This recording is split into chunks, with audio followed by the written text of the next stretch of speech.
నారాయణపేట జిల్లా కోస్గిలోని పలు రైస్ మిల్లుల్లో ఇటీవల అధికారులు విస్తృత తనిఖీలు చేశారు.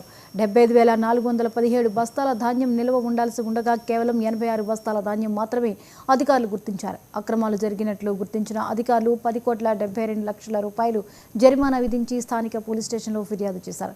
మిల్లులో 8 కోట్ల విలువ గల ధాన్యం అక్రమాలు జరిగినట్లు అధికారులు గుర్తించారు. ఈ రైస్ మిల్కు శ్రీ లక్ష్మీనరసింహ రైస్ మిల్కు వచ్చి తనిఖీ చేయగా అక్కడ మనకు లభ్యమైనవి 86 బ్యాగులు మాత్రమే.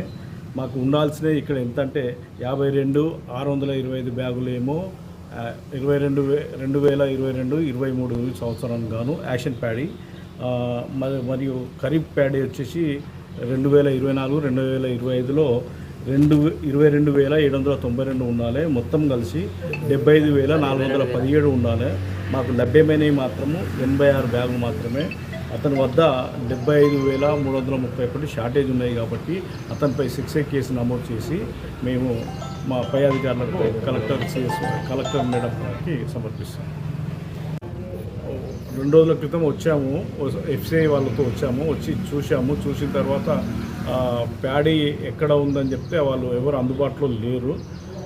కాబట్టి ప్యాడీ ఉండాలి అని చెప్పి మేము చెప్పి వెళ్ళిన తర్వాత కూడా వాళ్ళు స్పందించలేదు. కావున ఈరోజు వచ్చి కేసు నమోదు చేసుకున్నాం. అంటే ఇలాంటి మేము చూసినంత వరకు 34 మిల్లులు మనం వెరిఫై చేశాము, తనిఖీ చేశాము. అందులో మాత్రం అన్ని మిల్లులలో సరిపోను ధాన్యం ఉన్నది. 6A కేసు నమోదు చేస్తాము. క్రిమినల్ కేసు కూడా